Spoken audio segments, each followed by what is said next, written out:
Hey guys, coming off another winning Sunday. 2-1 day yesterday. We get winners with the Nuggets and the Royals. 5 of the 7 days last week. We are in the green. We went over 5.5 units on the week. John, that Nuggets series, let's pick it up there. Denver drops 2 at home, gets them right back at both games at Minnesota, taking care of business. We get 2 winners on those 2 games there in that series. Yeah, we've nailed this one perfectly, taking the Timberwolves at Denver and taking Denver to respond at Minnesota. Look, this was the reigning champs. They played as bad as they could. They got a break with the scheduling between game 2 and game 3, 3 days off. Yeah, gave Murray a little time to get over his towel throwing situation, and they were a little banged up. Different team. This is 2 different teams. The team that we saw in Denver, the team we saw in Minnesota. This looks like the reigning champs.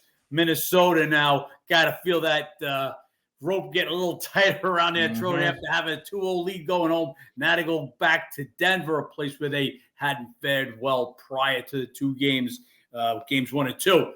On them again, had a nice day yesterday. We've been giving out a dog of the day. If you guys are following us on Instagram and follow us here, but aren't Massa Edge members. So if you've been following the dog of the day, we had a great start to the week. We're actually, I guess, we were way ahead at one point. We dropped our last 2 dogs of the day. But that doesn't tell the whole story because yesterday we dropped our dog of the day with the Nationals. We win our other 2 bets. So you hate to get that one game that's the loser, not be there for, we call it be there for the funeral and miss the wedding. So that's what happened Saturday. Just let me get to this one baseball story because our dog of the day Saturday was as cool as could be. We get out to a 7-1 lead with the Twins riding high, looking like we're going to make money for all the guys that are following the dog of the day and blow a 7-1 lead in that one. And Saturday, then you knew it was going to turn out to be a nightmare. After a great Friday, we sweep the board on Friday. Saturday's a disaster. And then we recover yesterday. Again, it's a marathon, guys. It ain't a sprint. And again, if you're just following the dogs of the day and on Mondays and Fridays, you're leaving a lot empty. You're leaving a lot of games that we have that you're missing. Last night, we didn't bet the Nuggets until just before game time. When that game finally got up to 4 points, that's when it became a bet. That's when we hit it. So the basketball been real good to us. Baseball has been a great start. I mean, comparative to last year, April and May was an absolute disaster. We did recover to make it a winning year, as we always do after All-Star break. We absolutely kill the MLB. But also a great start this year. Dogs have been barking for us, just getting the right ones. We got 3. You got 3 dogs. You're not going to like it. You're not going to like my dogs today. But let's get through it. We got our NBA game. Why don't we start right with the NBA bet? We'll give them our first NBA bet. Yeah, real quick, guys, as John said, don't want to miss out on any bets. Make sure you sign up on the app or the website, and make sure you guys like, comment, subscribe below. Help us grow this thing. NBA, a couple of games going here today, a couple of 2-1 leads, couple of game 4s. We got Celtics at Cavs here to top it off. Boston, they dropped game 2 like they did in the Miami series. They responded in game 3, getting it done at Cleveland. Donovan Mitchell had a big performance there for the Cavs, but rest of the team, especially the role players, just the 3-point shooting from guys around him, couldn't get it done. But Mitchell, he did hit 7 of those. Another big number, though, for this game 4. Cavs, they got it done in game 2. Can they respond here in this one? Brown and Tatum, I mean, they just had everything going there in that game 3. And we all know Celtics live and die by the 3, died by it in game 2, lived by it in game 3. We'll see if they can get going here. But really, Cavs are going to need more from guys like Garland, Okoro, Strus, just an abysmal 3-point shooting from everyone outside of Mitchell in that game. Well, not just that game. They've been pretty much abysmal the entire postseason. And what do they got? 9.6 3-pointers per game they're making and shooting it at 30.5. By comparison, Celtics, the best three-pointing shooting team in basketball. They made 16.5 threes during the regular season. What are they making? 14.4, 14.3 three-pointers in the postseason. So that's the disparity. If you could take down the Celtics three-pointers a little bit, you're going to have to make some yourself. Just 8.5 points, just too many points. Cavs are a solid team at home. before that blowout loss, they had beat the Celtics 6 of the last 7 meetings in Cleveland, and they were 8-1 their 9 prior home games. Before losing that game 3 to the Celtics, their only loss was a give-up game, the final game of the regular season. They sat Mitchell and Garland and gave one away to the Hornets. They didn't want that 2 seed. So they've been a good home team. They've been good against the Celtics. Here comes a little home revenge. After the Celtics got their home revenge from getting blown out in game 2, I expect them to keep this one close. We took plus 8.5 for 2 units with the Cavs. And then the other game we have going tonight, Thunder at Dallas. Dallas took care of business game 2 and game 3. They now have a 2-1 lead on the series. Luka's been playing a little bit better, dealing with that right knee sprain. But really the main story right now for the Mavericks, PJ Washington averaging 28 points his last 2 games. He's been giving them a lot there. He's really been giving a third option outside of Kyrie and Luka. Really make some problems. And really, once that started getting going, I mean, you had this OKC team try to do some foul game with Lively down the stretch. Defense started to look a little shaky there. So we'll see what we get in this game 4 tonight. I have this feeling we're going to look at a series very similar to what we saw with the Clippers and the Mavs, where OKC responds here tonight, gets game 4. Luka, he was already playing banged up all series long. Took some extra hits, some extra bumps in that last game in game 3. It looks a little bit roughed up. We'll see if OKC can respond. Young team, couple of losses in a row. Really, really tough to come back from a 3-1 deficit. This is one of those spots here. It's a little bit do or die here for the Thunder, and I think we see a response from the Thunder tonight. Yeah, we're going to get to see what the young Thunder are made of here. Look, it was easy in the first round, a 4-game sweep over a beat-up Pelican team playing without their best player. Now they get the Mavs. Now, Luka, as Ben said, this guy's banged up. Sprained knee, calf. This guy's banged up. And you could see by his numbers, for our Massa Edge members, that his numbers are in the preview. Big game for the Thunder. They've got to have this one. Yep. The shops are all over this one. So this game opened up 2.5. You're sitting at 1 now. It's OKC or nothing in this game.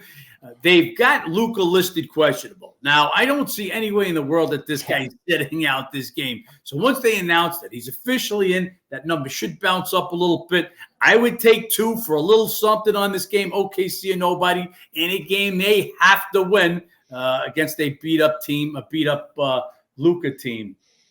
And we can head on over to this MLB slate. MLB's been treating us well, like we mentioned at the start. A really good slate today. A lot of great pitching matchups going on. And we'll start with this top game. Couple of AL East teams. Blue Jays at Baltimore. Great pitching matchup to get the card going. Berrios versus Burns. Berrios, he was lights out through his first 6 starts, really. And his last time out here, he was really roughed up against the red-hot Phillies. Can't knock him too much for it, but 8 runs in 3 2/3. Give John a shout-out for that one. He told me beforehand he felt Berrios was going to get cracked in that game, and that's what happened. And Burns, he's been pitching well, but O's aren't getting W's with him on the mound. They've lost the last 3 of his starts, despite all quality starts. And as far as the matchup history, is a lot of Orioles last year, winning 10 of 13 meetings. Just a big price here for Berrios in this one, John. Ooh, sorry. And that's why we're on Toronto. Take away, well, let's not take away. Prior, I called it the Philly fiasco. Berrios went into that game with a 1.44 ERA. He absolutely gets destroyed and one game with 8 runs tacked on over a run, almost close to a run and a half on top of his ERA. He's not that bad, but he's not as good as the first few starts either. But with that being said, Burns has been Good. I'm going to say good, but not lights out. 3 straight quality starts, but he's got, what is it, a 2.95 ERA over those last 3 starts. So real good pitcher, just not a $170 over a division rival Toronto Blue Jay team. Yeah, the Blue Jays disappointing so far this year. Berrios, I expect a better performance this time out. Like I said, just the game, what I put in my preview, you guys know, I talk about if they were to play this game 162 times, how many times could the Orioles win? Now, the Orioles are expected to win around 95, 96 games, and I think they're going to win a few more than that. but they would win this game 94 times. That's what I figure. Not the 100 or so to be a $1.70 favorite. So I'm on the Blue Jays here. 1.5 units. 1 unit small. All small bets today in the baseball. 1 unit, 2 unit bet on the Cavs today. We got Marlins at Detroit. Pretty gross pitching matchup. Pretty gross game overall. This Marlins team had a tough series with the Phillies. They steal one yesterday, though, against Zach Wheeler, of all people. Rivera walked it off in the 10th. That snapped a 5-game skid for them. Tigers, they got beat in by the Astros yesterday, give up 18 hits there. They're now just 2-7 their last 9. So a couple of teams struggling right now. A couple of pitchers not doing much either. Sanchez versus Manning. Manning, he's been on the IL, a little short trip. He's back now. Last start was on April 30th. Sanchez, they won his last 2 starts, but roughed up 7 runs, 8 innings, and against bottom-end teams, the Rockies and the A's, giving up a lot of runs to those 2 teams. So this is a tough game to want to bet, but it's Miami or nothing. Big price here for Manny coming off a quick little IL stint. Tigers not playing good ball. Marlins not playing good ball. Don't want to get involved in this game, but big price here could only be the Marlins. It could only be the Marlins because both teams are playing terrible. But Sanchez is absolutely terrible. He's thrown into the starter's role because they've been absolutely destroyed as far as starting pitching. Now, Miami did get Luzardo back and Garrett back, so they should be a little better. I mean, only one place to go from the bottom is up for Miami, but I don't know if they get there today. So a little bit of a lean to Miami, but this game would have to go higher. Detroit, as bad as they're playing, as bad as Miami's playing also, Detroit just can't be this big a number. So if they got a little higher, may have a little interest in Miami, but tough to want to pull the trigger with Sanchez and a Miami team that's just absolutely horrible on the road. So we have another good AL East matchup. Rays at Boston. Eflin versus Crawford. This is a game I want to be on Boston. Just tough to break the ownership here. Tampa, they won 11 of 13 meetings last year, including each of the last 5 in Boston. Eflin, a pitcher who typically struggles a bit more on the road. 2 starts versus the Sox last year, 6 runs in 10 innings. Crawford's just been lights out. 4 straight quality starts in the last 2, 4 runs, 13 innings, 12 Ks, 4 walks. It's against the Braves. Obviously, always tough to do that against Atlanta, and then one of those against the Giants. Had decent outings versus Tampa last year. Just tough to break this ownership. Boston playing a bit better at home right now, but just not scoring much. They are 6-2 their last 8 at home, and then the Rays not getting it done on the road. 1-6 their last 7 on the road. Everything points to the Red Sox here, except for that ownership trend. Tough to bucket here. Well, the only other thing that doesn't lead me to the Red Sox, which was one of the reasons I bet against them yesterday also, Red Sox have scored more than 4 runs only once in the last 9 games. So they're just not getting the hitting. Right now, what do we get them at? They're hitting 220 over that last series, over their last 5. So just not getting it done with the bats. Absolutely, Crawford. He's been dynamite. Eflin not as good on the road, but with Tampa Bay owning the matchup and with Red Sox struggling to score, even though I make Red Sox maybe a little bit higher, just not going to pull the trigger on the Red Sox because we do bet favorites once in a while. Ben, we bet the Royals minus 101 yesterday for our first favorite. If you want to act, that actually still a dog because the Angels were minus 109, but. To lay them as a favorite needed to go down just a little bit more. And we got Phillies at the Mets. You got a couple of these spots here for them. This late night game, Sunday night game last night. Mets walk it off against the Braves. Got to be a little bit of a letdown here. Philly, they played at Miami, lose it in extras yesterday. Pitching matchup, Sanchez versus Minaya. Sanchez hasn't been that great on the road. He's been horrible, actually, 0-2, 5.84. Manaya's been worse at home, 0-1, 4.30. Mets as a whole, they've been worse at home this season, below 500. And all Philly's done is the best road team in baseball. Mets own this matchup in New York. I'm interested to see if that holds this season. Philly's playing absolutely lights out baseball right now. 9-2 their last 11, 8-2 their last 10 on the road. Like this spot here for the Phillies. Definitely feels like a little bit of a letdown after a Sunday night walk-off against Atlanta for the Mets. Could be a little bit of a letdown spot. Can't say it can't. Just don't make Philly this big a favorite with Sanchez on the mound. And the sharps hit this one. I was waiting to see how high it went because of the Sunday night and the walk-off. Philly red hot. Philly right now, they've scored more than 4 runs in 7 of their last 8 games. They're second in scoring, 5.2 runs per game, third in batting at 261. They're hitting. Now, Schwarber's missed the last couple of games. He's going to be questionable today. And JT Realmuto, they say he sat out yesterday. Now, sometimes you're sitting out the catcher on a Sunday to give him that day off, but sometimes he'll play. So he didn't play yesterday. Wait to see if he's out. If he's out and Schwarber's out, may kind of like the Mets. We'll wait for the lineups. For me, it's Mets or nobody as the home dog in a rivalry series where they play the Phillies well at Citi Field. We got the Cubs at Atlanta, the other half of that Sunday night hangover, you could say. Braves obviously coming off that loss against the Mets, traveling back down. That loss snapped a little 4-game win streak they had cooking up. Cubs, they took 2 of 3 from Pittsburgh. They're just 11-11 on the road this season, though. And another one of these great pitching matchups we have going on tonight, Imanaga versus Lopez. Both couple of surprises this year. Lopez, the transition from reliever to starters turned out great. They're 4-1 his last 5 starts. In the last 2, though, a little bit roughed up. 5 runs, 4 earned, and 10 and a third. And then Imanaga for the Cubs just keeps on being terrific. They've won all 7 of his starts. Last 3 all quality starts, 3 runs across 20 and a third. He's going to get the pitching edge in this one. And Braves, as good as they are as a team, they're not playing quite at that level that they can. Yes, they're 4-1 their last 5, but they're not scoring that many runs, doing it 4 runs per game. And going to be a little bit of a pitching duel today with the pitching edge and dog money to the Cubbies. It's them or nothing for me. Cubs are nobody. I wanted to get this one a little higher.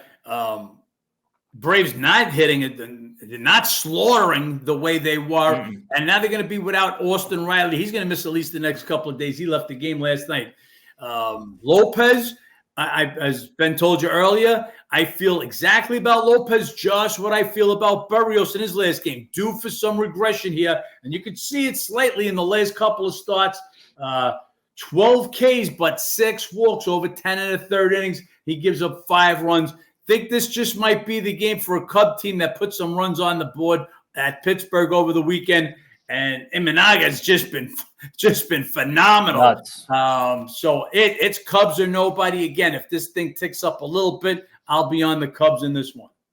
We got the Nats at the White Sox. Nats dropping 2 of 3 there in Boston. They're 1 and 3 their last 4. Then you got this White Sox team take 3 of 4 from Cleveland at home. They've been playing pretty good ball. What is it, 7-4 now? Their last 11 home games. Pretty decent pitching matchup, all considered. Flexen, he's been pitching a lot better. Looking to flex in a bowl back in that 22 season. We bet him a lot. In his last 3 starts here, 2-0, 1.69 ERA. Williams, he's been terrific. We've been on him in pretty much every start this season, 6-1 in his 7 starts. Last 2, 10 shutout innings versus a couple of AL juggernauts in the Orioles and the Rangers. Pitching edge, I'm going to give it to Williams, but not too drastic. And this is home dog or nobody. White Sox playing a lot better baseball right now. We'll see what the Nats do. The bats have cooled off a little bit. Like betting the Nats on the road, but not at a favorite price. White Sox are nothing. Yeah, I just think this is a fair number. No dog in this fight. We were on Williams' last time out. They cashed for us. They fell a little short yesterday, as Ben said. Those bats just slowed down a little bit. And you just keep waiting for that Red Sox pitching staff to fall apart. But they just keep hanging in there. Yeah. Bailey comes off the IL and gives them a performance yesterday. So, but Nats just get it done on the road. They're still playing over 500 on the road. White Sox definitely playing better. With that being said, still last batting 213, last scoring 2.9 runs per game, and last scoring 3.1 runs per game in home games. So just playing better, but again, had no way to go but up. Flexing, definitely pitching better. I like the way Williams pitching also. Just think it's a fair number. Nobody for me in that one. We got Pirates at Milwaukee. Pirates lose it to the Cubs yesterday. They've been struggling, but specifically on the road. 1-8 their last 9 road games, scoring just 1.5 runs per game in that stretch. Brewers, they take 3 of 4 against the Cardinals. Now 10-8 at home this season. Keller versus Rhea in this one. Rhea has been pretty solid. They're 6-1 in his 7 starts. And Keller, he's been up and down. That's typically what you get. And last time out, he was very much so up. A 1-run complete game against, granted, the Angels. Prior to that, he was getting roughed up a little bit. 109 pitches in that out. That's one thing that worries me a little bit. How is he going to come back in this one? He's had some road struggles this year for sure. This is a tough price. No interest in the Pirates here. I would want this to go a bit lower if I was going to back Milwaukee, but couldn't get on Pittsburgh in this one for me. Yeah, Pirates 28th, scoring 3.66 runs per game. Milwaukee 4th, scoring 5.08 runs per game. Pittsburgh had that. Think about how bad they're really playing lately. They had got off to that nice start to begin the season, as they've done the last couple of years. They've been absolutely horrible since then. Keller, a real good performance this last time out, but he's better at home, not so much on the road. Rhea, now he's coming back. A little regression. He was pitching real good his last time out. Not so much. He gave up 4 runs in 4 2/3.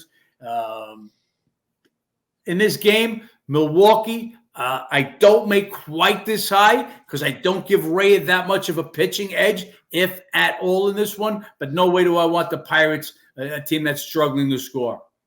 We got Guardians at Texas. Both teams struggling right now. Rangers get swept at Colorado. And it wasn't just the fact they got swept in Colorado. This is one of the best AL offense from last season. Held to 2 runs per game in Colorado, which is a concern right there. This Guardians team, they lose 3 or 4 to that White Sox team. They've been downtrending. 2 teams I really want no part of right now. Pitching matchup goes the same way. I mean, baby, his last 2 starts, 10 runs, 13 hits in 9 innings. Lorenzen, they've lost his last 3 starts, 0-2, 6.00 ERA. 2 falling teams, 2 cold pitchers. Pick your poison in this one. Matchup history, they did split last year, each sweeping at home. Maybe Texas gets back on track here today. Won't be betting on it with my money. Yeah, Ben said it perfectly. Not shocked. Nothing shocks you. Nothing shocks me in sports. So Texas comes in to Colorado, bats a-blazing, leading the Major League Baseball in runs scored on the road. Here they come into Coors Field. You figure they're going to light it up? They did. They lit it up for a total of 6 runs over the 3-game series. It's just crazy. Cleveland, we've been talking about this on not only on the podcast but on Instagram, how big Quan is. And you can see the fall off of the Guardian offense with him going out. Quan leading the league in batting at the time that he went out. That's a big loss for them, big table setter, and a great glove out in the field. Guardians, they go and blow 3 or 4 games to the last place White Sox, and all of a sudden, Twins being red hot, that's now a race. Anyway, as Ben said, you've got 2 teams struggling to score. You got 2 pitches that are getting rocked all over the place.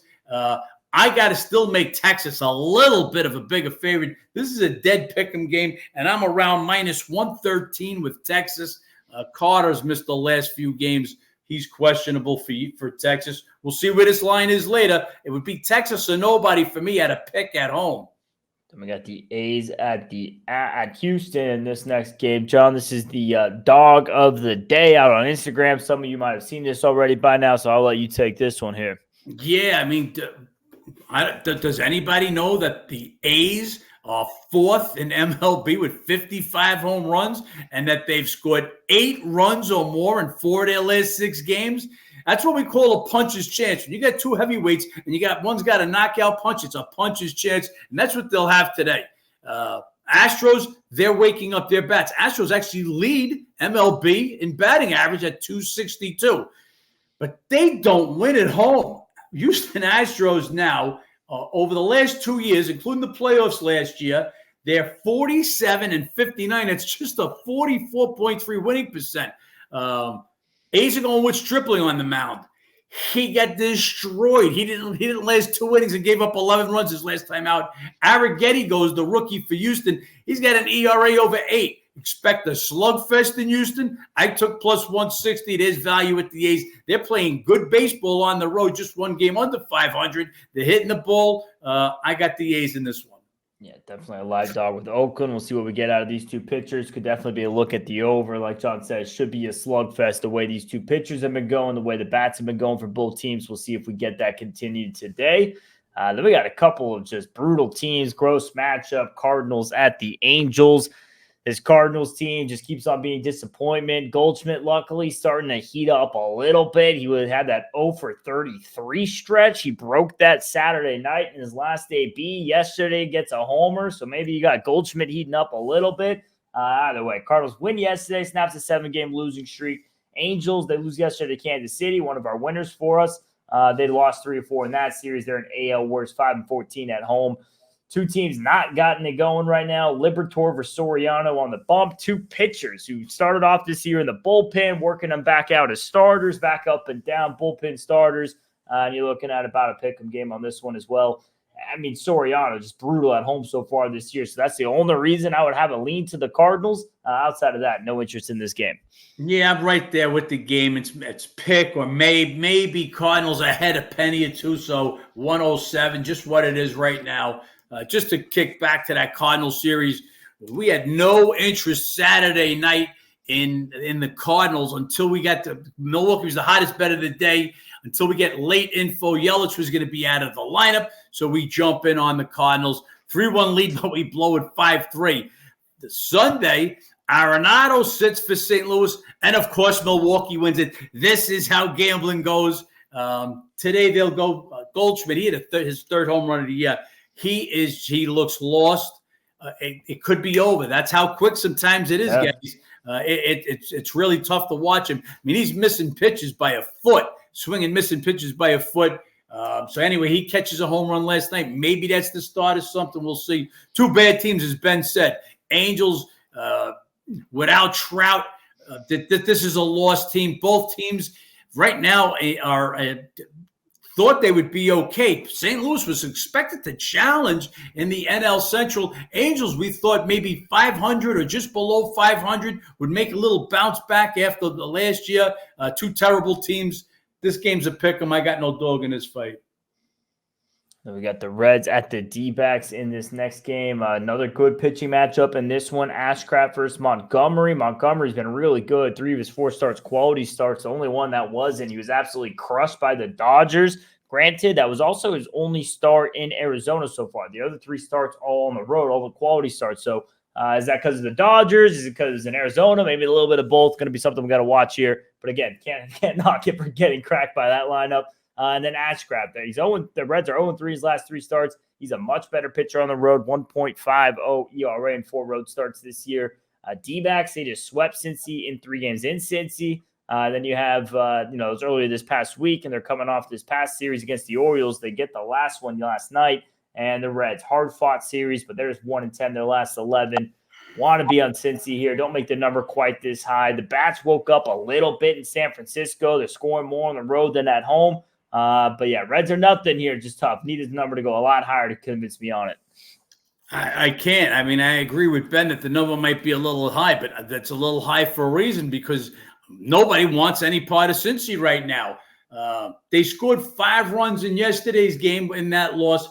It was the first that the prior 10 games they hadn't scored more than 4 runs. So just not scoring. Batting 1. Where are we now? Batting 198.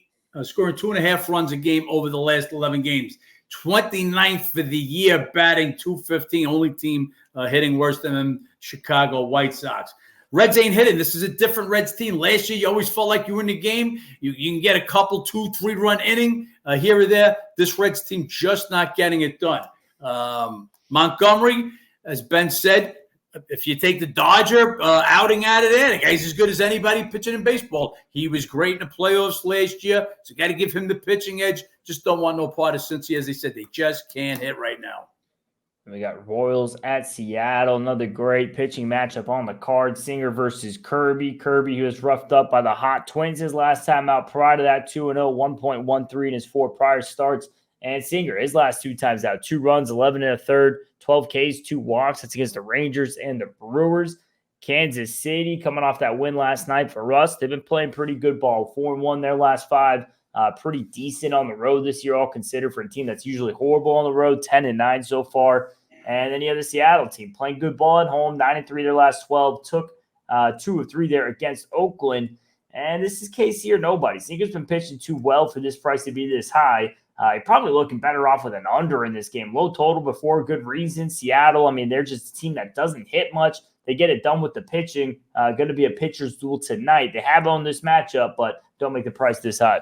Yeah, this is a pitcher's ballpark, Safeco. So you got two good pitchers going at it. Kirby, before getting knocked around his last time out, he was pitching absolutely phenomenal. Singer's been nice, just not going too deep into games, just 11 and a third over his last two, but 12 Ks, 2 walks. You guys know I love to see that K-walk ratio. Seattle doesn't score at home, as I said. It's a pitcher's ballpark. Expect more of the same. But the only thing that they do, they've been winning at home, and they beat the Royals there. They've won 7 straight meetings in Seattle. That's why this number's a little bit high. Would have to go a little bit higher for me to be interested, but it would be KC or nobody.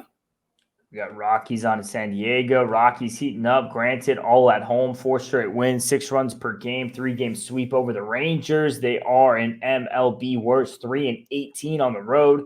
And this Padres team been playing great ball as of late, 8-3 their last 11. They just took 2 of 3 against the Dodgers for the second time this season. Take a series win against the division rival. A couple of gross pitchers going today. Hudson versus Vasquez. Vasquez, they lost all 3 of his starts. And then you have Hudson going, they're 1-6 in his starts. He has been serviceable on the road this season, 0-3, but a 3.71 ERA. Everyone knows the story with the Rockies is don't get it done on the road. But maybe a little bit of a letdown for San Diego, the worst pitcher on the mound, coming off another series win against LA. This would be Rockies or nobody at this price. Can't make Vasquez, as bad as the Rockies are on the road, as bad as Hudson is, can't make Vasquez this big of a favorite. Yeah, I can't get Colorado on the road. We've talked about it. If you're a Massa Edge member, you know what our ratings. This is that the Rockies have the biggest road to home differential in sports, not just in baseball, just a totally different team. And you know we love to catch the Rockies. We're on them a couple of times in this 4-game win streak. We love to catch them at home, just don't want no part of them on the road. So even with that said, with the Padres, could be a little letdown spot.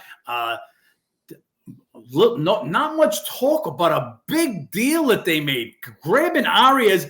This is last year's Major League leading hitter. Oh, yeah. Off to a nice little start with the Padres. He's going to give them something. I like that move that they made. Just Hudson, absolutely horrible. A little bit better. Let's call it a little less horrible on the road. But just cannot get behind the 3-16 Rockies on the road here, even though it's a letdown spot. And Vasquez, by far, the least effective pitcher in that Padre rotation. I'm not laying San Diego, but I want no part of the Rockies.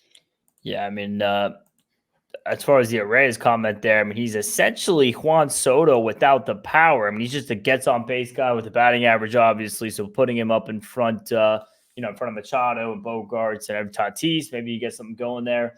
Last game, what do we got him here? We got 3, 6, 8 games. He's hitting 7 of the 8. No, this guy's he's last year's Major League Batting League leader. A nice little pickup. You throw him out there, put him up in front of Tatis and Machado. San Diego should still be a playoff team. You're getting a monster year, a throwback year from Cease.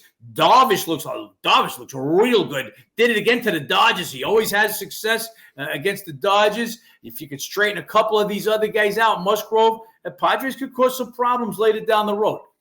Yeah, especially with a couple of these other NL West teams, Diamondbacks and Giants sliding, who are supposed to be more competitive. That's the night game on the card. Dodgers at San Francisco. They go from rivalry series to rivalry series here. Good pitching matchup, Yamamoto versus Hicks. Yamamoto really starting to settle in now into that hefty contract he got paid for. 3-0, 0.90 ERA his last 3 times out, not including Korea. All his road starts in the U.S., 17 shutout innings. Hasn't given up a run yet on the road. And then you have Hicks going here. He was lights out to start the year. Last 2 starts, definitely some regression.